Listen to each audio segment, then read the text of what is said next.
Hello दोस्तों, आपका स्वागत है मेरे चैनल ऑल टेक्नोलॉजी दुनिया में। तो दोस्तों आज मैं बताऊंगा IMPS क्या होता है और IMPS के ज़रिए आप कैसे पैसे भेज सकते हैं।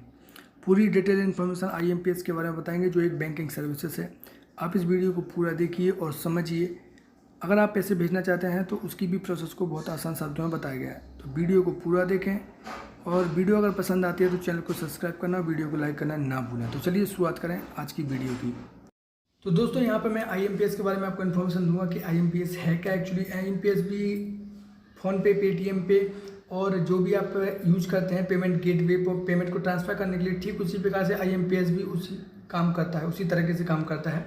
तो क्या होता है IMPS और कैसे ट्रांसफ़र करते हैं पैसे, IMPS से कितने पैसे भेज सकते हैं और चार्जेस क्या रहते हैं और समय क्या क्या, मतलब IMPS करने का समय क्या रहता है। एक दिन में आप कितने से कितने बजे तक इसका जो ट्रांजेक्शन है वो कर सकते हैं। एक एक करके इन्फॉर्मेशन आपको दूंगा। सबसे पहले मैं आपको बताना चाहता हूँ कि IMPS है क्या। IMPS का फुल फॉर्म होता है इमीडिएट पेमेंट सर्विसेज और इंस्टेंट पेमेंट सर्विसेज, और यहाँ पे हिंदी में इसका मतलब बोला जाए तो तत्काल सेवा भुगतान। IMPS पैसे ट्रांसफर करने के लिए एक बैंकिंग सेवा है जिसको पहली बार 22 नवंबर 2010 को आम लोगों के लिए बनाया गया था। इसमें देश के कई बड़े bank, state bank of India, Canara bank of India, central bank of India और कई बड़े बैंक इसमें शामिल थे। और परंतु करंट समय में शायद ही ऐसा कोई बैंक होगा जो IMPS की सेवा ना देता हो। लगभग कोटक महिंद्रा बैंक उठा के देख लीजिए, चाहे आप छोटे से बंधन बैंक, कोई सा भी बैंक हो, आपको IMPS की सेवा जरूर देता है। हर बैंक की टर्मिनोलॉजी थोड़ा बहुत अलग हो सकती है, बाकी सब इस सेवा का लाभ आपको देते हैं। तो दोस्तों IMPS भी एक प्रकार की सर्विसेज है। जैसा कि आप सबको पता है, जब कोई सर्विस दी जाती है सरकार के द्वारा या किसी भी बैंक एजेंसी के द्वारा, तो उसको हैंडल करने के लिए भी एक संस्था बनाई जाती है जो उस सर्विसेज को हैंडल कर सके। तो IMPS को हैंडल करने के लिए NCPI का गठन किया गया है। नेशनल पेमेंट कॉर्पोरेशन सर्विसेज जो है, इसकी जो सहस्त्र जानकारी है, इसमें नियम कानून कैसे क्या करना है, सारे इसके अंडर में आते हैं। और पेमेंट से जुड़ी जानकारी के लिए NCPI ही इसके लिए जिम्मेदार होता है। इस सेवा के माध्यम से आप रियल टाइम में, यानी कि तुरंत आपको बोल सकते हैं कि आपने यहाँ से पैसे भेजे और सेकंड वाले जिस खाते में आप पैसे भेज रहे हैं तुरंत ही उसमें ऐड हो जाते हैं उसमें पैसे। बहुत ही आसानी से इसमें आप पैसे भेज सकते हैं। IMPS से कैसे पैसे भेजते हैं, तो इसके लिए मैं प्रोसेस आपको डायरेक्ट लाइव बताऊंगा मोबाइल के माध्यम से, अभी अपना योनो SBI के माध्यम से। तो आप उसके लिए बने रहिए। अगर आप पढ़ना चाहते हैं तो इस ब्लॉग को पढ़ना चाहते हैं या अन्य कोई जानकारी जानना चाहते हैं बैंकिंग सेक्टर से जुड़ी, अन्य योजनाओं से जुड़ी, तो आप मेरे ब्लॉग को सब्सक्राइब करके रख सकते हैं। ब्लॉग की लिंक मैंने डिस्क्रिप्शन में दी है। करियर इन्फॉर्मेशन hub.in के नाम से मेरा ब्लॉग है, आप इस पर जाइए और सारी इन्फॉर्मेशन को पढ़ सकते हैं। यहाँ पे कुछ महत्वपूर्ण जानकारी है, वो मैं यहाँ पे आपको बताऊंगा कि चार्जेस के बारे में या फिर कितने पैसे आप भेज सकते हैं। तो IMPS की मदद से आप जो औसतन लिमिट है वो 1 से 2 लाख रुपए तक है, आप पर डे ट्रांजेक्शन कर सकते हैं बिना किसी दिक्कत के। आप इसमें इतना पैसे भेज सकते हैं। IMPS करने का चार्जेस क्या रहता है, तो ये इंपॉर्टेंट है आपके लिए जानना कि IMPS करने का चार्जेस क्या रहता है। अगर आप 10,000 रुपये तक भेजते हैं तो इसमें 2.50 पैसे और GST लगता है, यानी कि 2.5 रुपये तक इसमें लगता है और GST भी इसमें थोड़ा बहुत लग सकता है। 10,000 से लेकर 1 लाख तक भेजते हैं तो 5 रुपये आपको लगेगा। 1 लाख से लेकर 2 लाख तक भेजते हैं तो 15 रुपये लगेगा, और 2 लाख से अबव इसमें जाता नहीं है।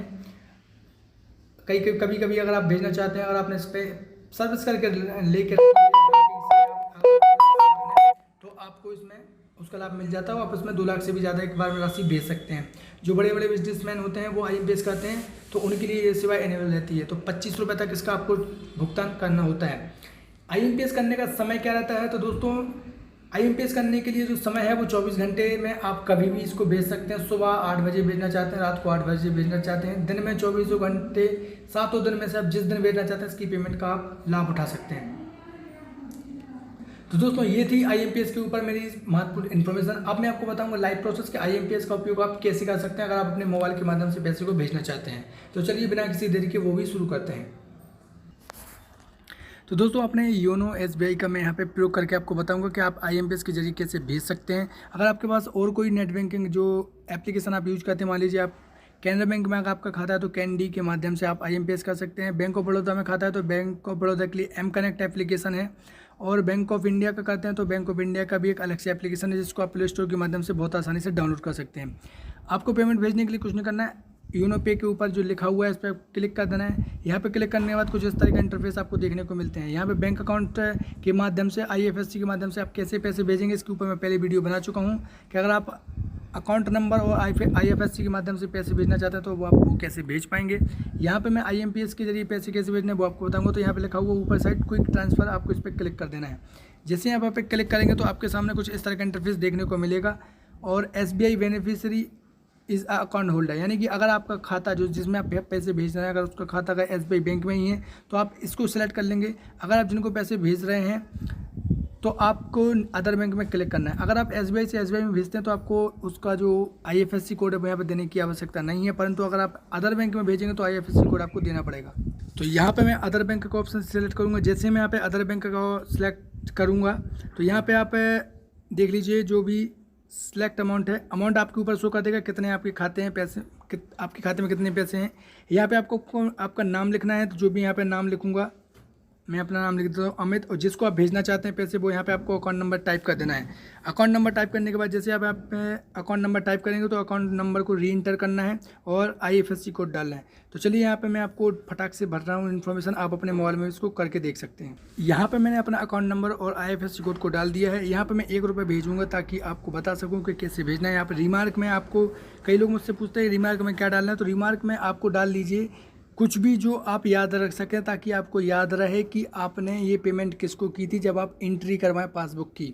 तो यहाँ पे आप यू लिख दिया मैंने यहाँ पे। इसके बाद यहाँ पे नेक्स्ट पे हम क्लिक कर देंगे। नेक्स्ट पे क्लिक करने के बाद आपके सामने अकाउंट नंबर अच्छे से चेक कर लेना है कि आपका अकाउंट नंबर सही है या नहीं है। और इसके चार्जेस जो हैं वो 0 रुपये यहाँ पर शो कर रहा है, क्योंकि 5,000 से 10,000 से नीचे तक अगर आप पेमेंट भेजेंगे तो चार्जेस लगभग 0 ही रहते हैं। और यहाँ पे आप नेक्स्ट पे क्लिक करते हैं। नेक्स्ट पे क्लिक करने के बाद आपके मोबाइल नंबर पे एक OTP आएगा, इंटर मैनुअली डालना है। तो यहाँ पे आप खुद उस पर क्लिक करके जो भी आपको OTP आएगा वो डाल सकते हैं। हालांकि मैंने ऑप्शन सेलेक्ट करके रखा है जहाँ पे वो अपने आप OTP ले लेता है। यहाँ पे इस प्रकार से पूरा जो है OTP अपने आप उन्होंने ले लिया। इसके बाद हम सबमिट कर देंगे। सबमिट करने के बाद यहाँ पे अभी क्या है ना कि बैंक सर्वर इसकी ऑफलाइन है, इस वजह से ये पेमेंट को नहीं ले रहा है। जैसे आप क्लिक करेंगे और नेक्स्ट करेंगे OTP डालने के बाद तो आपकी पेमेंट सक्सेसफुल पहुंच जाती है। और एक बार में आप अपने दूसरे खाते में पैसे चेक कर सकते हैं, तो वहाँ पे इसकी पेमेंट को दिखा देगा कि आपके अकाउंट में इतने रुपए क्रेडिट हो चुके हैं।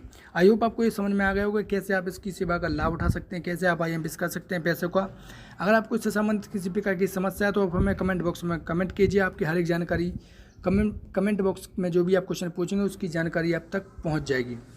और अगर इसके अलावा अदर बैंकिंग सर्विसेज से संबंधित अगर समस्या है तो आप हमें वो भी कमेंट कर सकते हैं। आपकी जितनी भी समस्याएं होगी अपने लेवल पर उसको समझाने का, आपको बताने की प्रयास करूंगा। मिलते हैं अगली वीडियो में एक नई जानकारी के साथ, तब तक आप अपना बहुत ध्यान रखें। जय हिंद।